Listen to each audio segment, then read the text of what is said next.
Hello and welcome back to the Cricket Nerds. It is Benji here today, and I'm on my own. But we've got lots of cricket to talk about. Zach and James are still having a great time on holiday, so it's me, and we've got a lot of cricket to talk about today, don't we? I think we've got all the way from the weekend games all the way through to today, where Gujarat won an absolute thriller against Rajasthan Royals. So what we're going to do is go back in reverse order.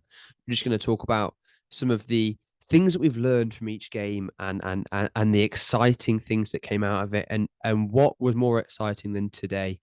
After another run show from both Sanju Samson and Rian Parag, um, first place Rajasthan Royals, who we have been really liking the look of, and really thinking who's going to beat them this year, fell short against Gujarat Titans, and it was some fantastic death bowling, wasn't it? Not death bowling, death batting and finishing from Rahul Tewatia, RASHID KHAN, a little bit of help in there from RASHID KHAN as well. And it's one of the first times that we've seen RASHID KHAN this season really show, but it was RASHID KHAN, wasn't it? Finishing the game off in style. I think with that Gujarat innings, though, you can't really look past Shubman Gill, who really played a captain's knock today, didn't he? He played that captain's knock to really keep them in the game. When he got out, I mean, he ran past one and got stumped. You could see the frustration. He wanted to be there at the end to be able to get his team over the line, but he was able to pass that over to the certified finishers. And wow, I mean, what a finish when you were needing over 20 runs from that last over. It was really some great work from the Gujarat batters there to get those 15 runs from the last over, but to get the 17 that were needed. So it's really the first chink in that Rajasthan armor that we've seen, and actually they put up a great score. Like that 196 for 3 looked like it was unbeatable. So what went wrong for the Rajasthan Royals? Well, I mean, if you look down the bowling scorecard, it's just about their economy. It was the first time this season that Ravi Ashwin actually went for a few runs, and I think the credit is more so on the Gujarat batters for being able to put that pressure on the spinners and actually not lose that tempo through the middle overs. Keep it up. Keep running those twos. Shubman Gill was running lots of twos. It was some really good work from him. So yeah, that was a fantastic finish. Also, a cracking finish on the good after the Gujarat game, but yesterday's game also Sunrisers Hyderabad versus Punjab Kings, and it's a shame that James isn't here to talk about his beloved Punjab Kings and talk about what went wrong for them. But Sunrisers and Punjab, and I mean that was another thriller of this IPL for Sunrisers to win by just 2 runs after again another last over where they needed over 20 runs to win that game. And I think that last over, I think off an Adcat. I mean, there was a couple of drop catches in there as well. I didn't think Sunrisers fielded as well as they could. Yeah, 3 drop catches in that last over, and 26 runs from it to bring Punjab just within touching distance, but not quite being able to get over the line. So, what did we learn from that game? Well, I think first of all, with Sunrisers, it was a fantastic showing, wasn't it, from Nitish Kumar already to be able to get his team up to a somewhat respectable total, aptly supported by Abdul Samad, who's had a couple of good knocks this season, and I think for me, it's good to see other players other than Aidan Markram, other than Heinrich Klaassen being in the runs. It shows that it's right. It's not just those 2 players that they're relying on. Actually, there can be a lot of scoring from all over the order, and it was a real good show from Nitish Kumar already. I mean, he had a fantastic game. He bowled pretty well as well. I mean, he picked up. Um, he picked up one wicket and bowled fairly economically. I mean, he went for a few towards the end, but what really happened for Punjab Kings in their chase down? Well, I think it was the start of that innings was the real nail in the coffin. I think Bhuvaneshwar Kumar bowled a maiden in the first over.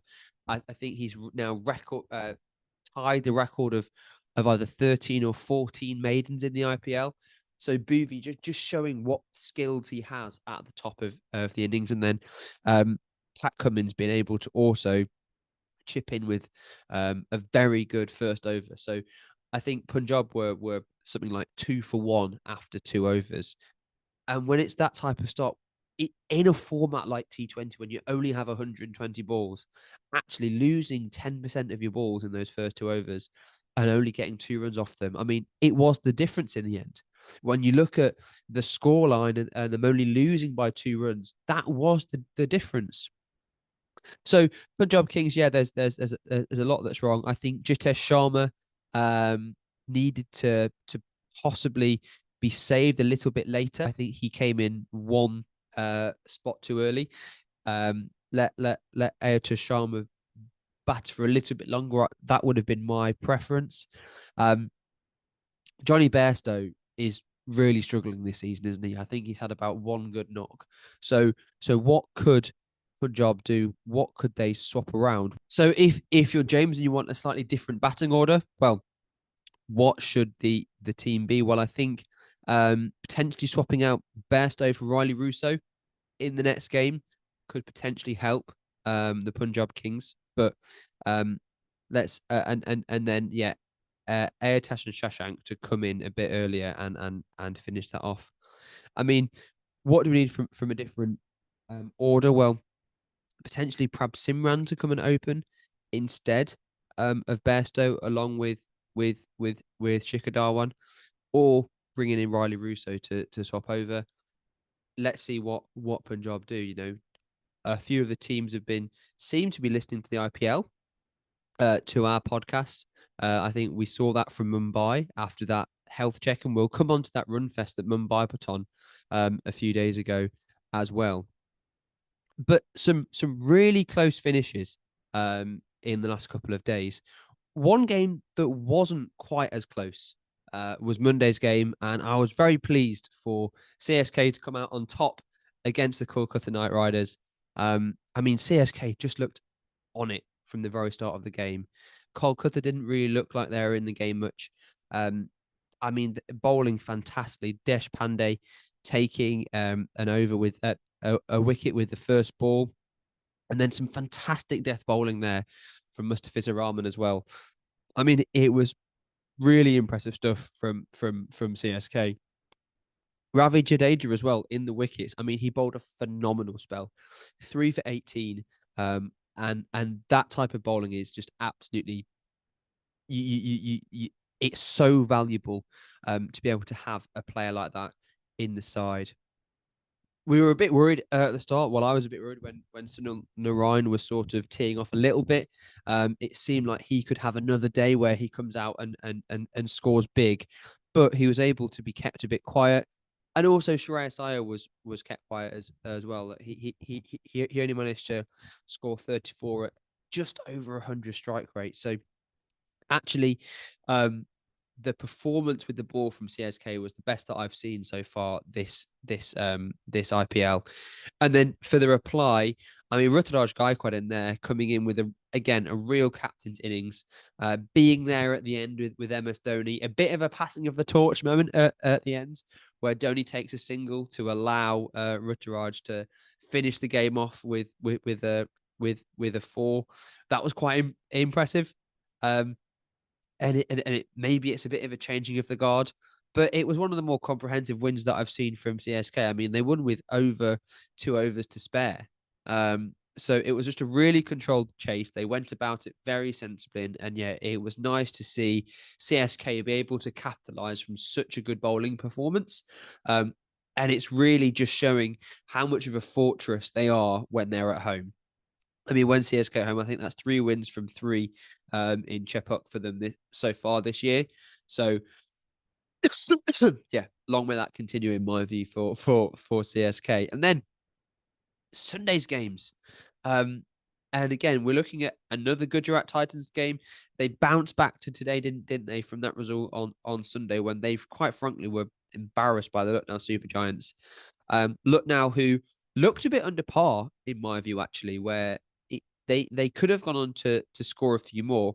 Marcus Stoinis with a fantastic knock to get them up to that 160 mark, gave them something to defend.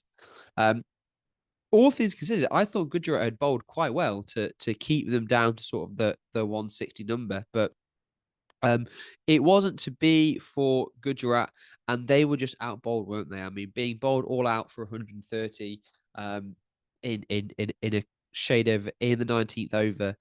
I mean, as soon as Siddharth and Shubman Gill, there wasn't really much resistance. A bit of a knock from Rautuatia. I think for me, it's interesting to see that David Miller has been dropped in favour of Noor Ahmed coming into the side to give Gujarat that extra spin option, because David Miller is such a great ball striker. He's such a fantastic finisher that he is invaluable to some teams. But as we've seen in today's game, if you've got Tuatia, if you've got Rashid Khan in there, when they come good, it can be fantastic, and you might not even need them. But I mean, it was again a bowling masterclass. The first IPL fifer for Yash Thakur. So well done to him there. And then another fantastic spell, man of the match spell, in my view, from Krunal Pandya, where he, yeah, I think it was 3 wickets. Let me just check. 3 wickets for 11 runs or something like that off his 4 overs. So fantastic control from Krunal Pandya. But, Gujarat managed to keep on it, and they have fought back in their game today. And talking about fight backs, I mean, it's taken us this long to get into the podcast, but Mumbai Indians, we need to talk about Mumbai Indians against Delhi Capitals in an absolute run fest on Sunday. And it was a fantastic performance. And it's really the first time we've really seen what this Mumbai Indians team can do when they're on fire. And we looked at it, and today, on Sunday, it was the first time that we saw the full contingent of those 4 seamers that we'd spoken about previous to the IPL. They were the first time that we've seen all of them in that order, and it paid off. I mean, Surya Kumar Yadav gets a 2-ball duck. I mean, he's going through a really awful point of form now at the minute, but the rest of them, Ishan Kishan came good. Rohit Sharma was attacking from Paul 1, and Hardik Pandya really kept that innings together. But it was the Tim David and Romario Shepherd day. Romario Shepherd in there. Is he trying to come for a Kyron Pollard? Is he trying to come for a Andre Russell type of accolade? I mean, striking at 390, taking the last over for 32 runs. I mean, it was not a good day to be Imrit Nortje. We said on the podcast, I think we've discovered that Imrit Nortje is not a death bowler. But there we go. It was an absolute run fest from Mumbai. Those 32 runs ended up being the point of difference that was scored at the end there. And really, Delhi Capitals couldn't quite get anywhere close. I mean, they put up a really good fight. I think Prithvi Shaw was fantastic until he was dismissed by Bumrah, who continues to be a cheat code. Really good to see Abhishek Porel score a few runs too. And Tristan Shubbs really giving us an example of what he can do. I mean, his strike rate, again, was up 280. So it was some really, really impressive hitting and a really fantastic fight back from the Delhi Capitals. However, it just proved a bit too much, and some fantastic spells from Bumrah and a pretty good spell from Gerald Coetzee as well, taking the 4 wickets. Yeah, he went for a few runs, but realistically in this IPL, if you're under 10 and over, especially when the opposition are chasing 230 plus, you can't be too upset about that. And taking those 4 wickets at the end was including the vital wicket of Rishabh Pant, who can always be dangerous. Yeah, it was a really impressive bowling from him. But what did we learn? Well, it's Mumbai. It's Mumbai's first win, and if they can continue to perform like that, and they can continue to show us, what they can do, I think it's going to be a bit of a scary task tomorrow for RCB, and so we're looking forward to that game, aren't we? Mumbai Indians versus RCB tomorrow. I'm not sure we're going to be able to bring you the next podcast. I'll try and bring as many as I can here while Zach and James are away. But thank you so much for watching. If you're still here, thank you all for the continued support. Don't forget to leave a like and subscribe to this video. Become a member. Remember, one of the best ways to support this channel is to become a member. Now, you might have seen on our social media, but we started a county championship cricket draft. So if you can, download the cricket draft app. We'll put our join code in the description. It's the same as last year. But yeah, see if you can beat us with your county championship knowledge, if that's something that you want to follow on as well. And other than that, we will see you in the next podcast. Goodbye.